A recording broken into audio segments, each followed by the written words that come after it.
Sometimes when we spend a lot of time studying exegetes on the Gospels, we might overlook the radical simplicity of the message of Jesus Christ.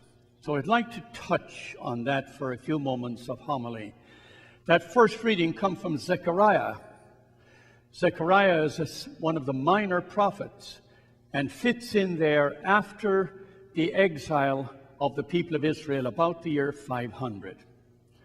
And he, 500 years before Christ, is the prophet who tells us that when the Messiah comes, he will come in utter simplicity, riding on an ass, in this simplicity, not the warrior, not the conqueror, not the person of violence, of the triumphant one, but in simplicity he will come, and that will be God's revelation, and it appears in the gospel reading.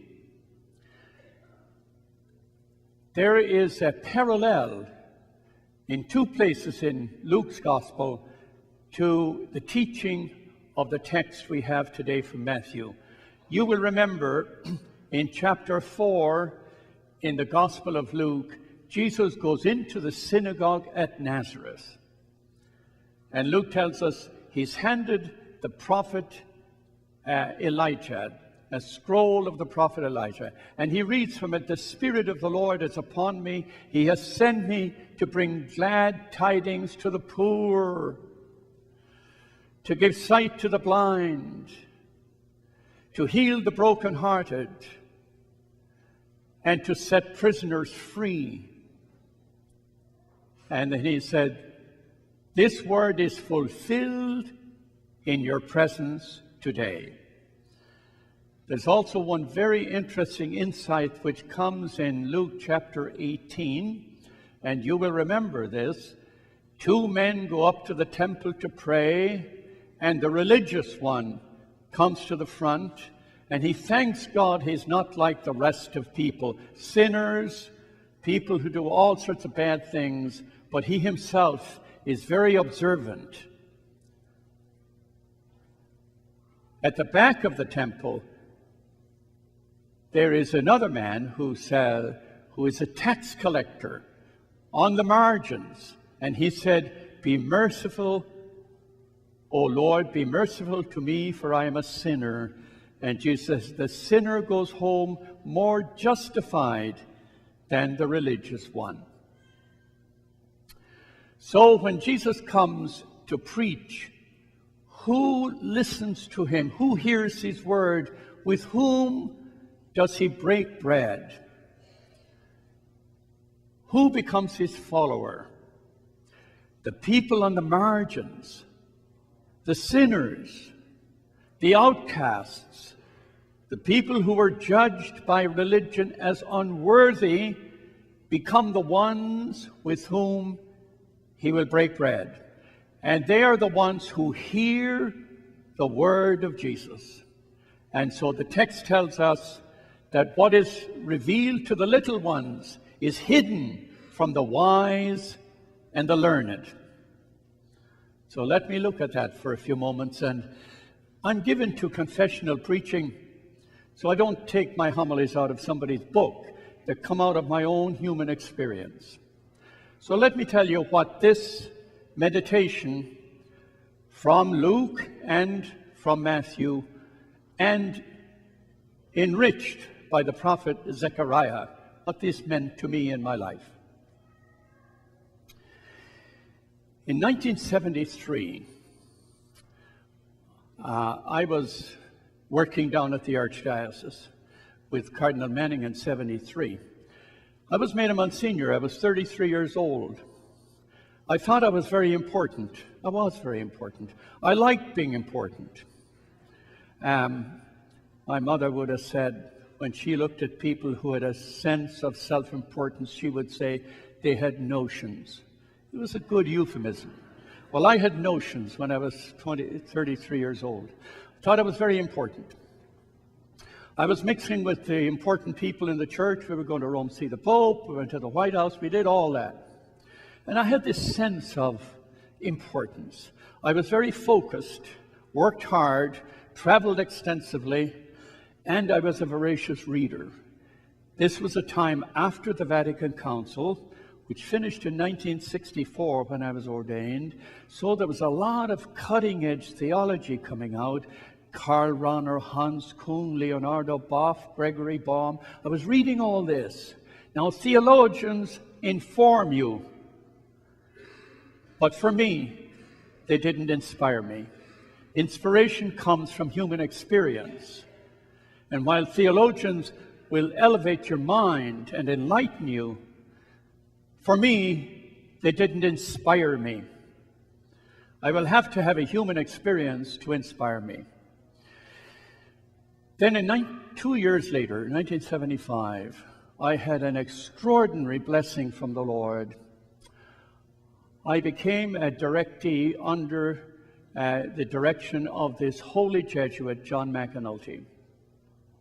And that was the beginning of a spiritual journey for me that went on for 26 years. I saw this man every 3 weeks to look at my spiritual life.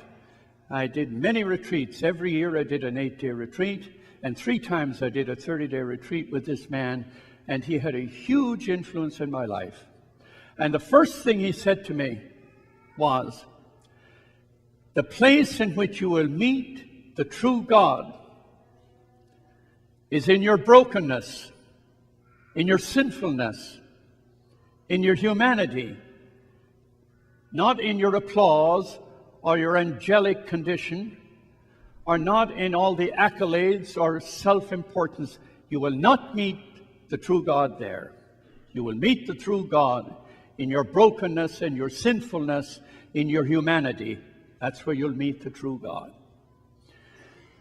And that was the beginning of a spiritual journey that lasted a long time with this wonderful man until he died 26 years later. In the meantime, I come to Holy Family, and I meet your families, the people of this community. And remembering Mother Teresa's mantra, when she said, if a young woman comes to join my community to serve the poor, I'll send her home. But if she comes to join us to become poor and serve the poor, then we'll take her. You cannot hand it down. The gospel cannot be pejorative. And so I come to Holy Family and I have to find God's presence in the people of this community.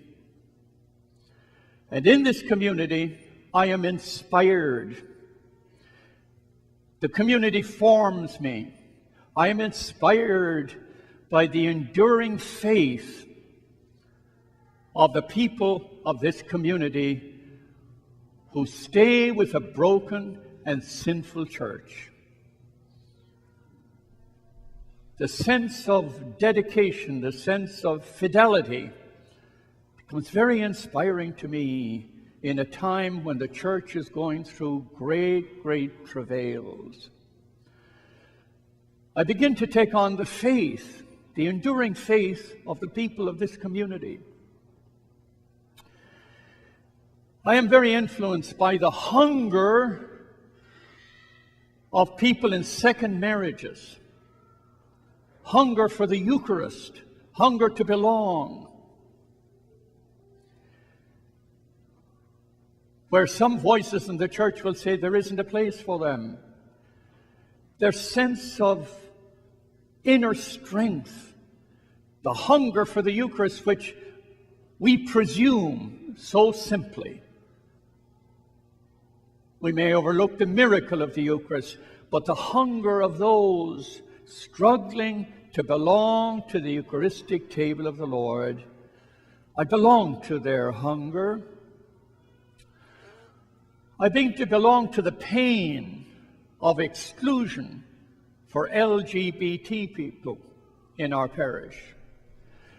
Wonderful, faith-filled persons who are looking for a spiritual home and must find a hospitality and understanding, must find that they are an inspiration to us not a burden. Taking on their pain, feeling what they feel, they inspire me. The gospel comes to life. That which is not revealed to the great ones is revealed through the little ones, the people we put on the margins. I become inspired by young people who are struggling to find their way in life, who doubt, who are searching for an experience of God, to reverence their search, to walk with them through their doubt, through their struggle, to belong to them in their searching. Their journey inspires me. So to belong to a people, a broken church, a sinful church, a struggling church, to experience the true God. And I begin to grow in this awareness for myself and in my proclamation of a compassionate God. A God who is infinite love. A God in whose heart and embrace each and every person has a place. This becomes my God. My human experience becomes the God where I find a place in the kingdom for myself.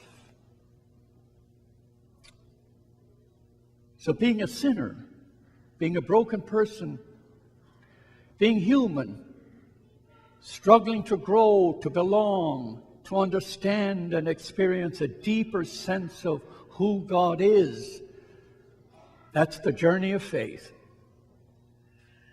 I want you to think about that, because somewhere in your families, somewhere in your community, that's where we all live.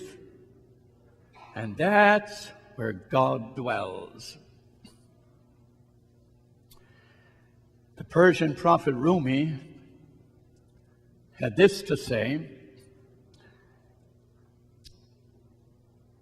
out beyond ideas of right doing and wrongdoing, there is a field. I'll meet you there. Amen.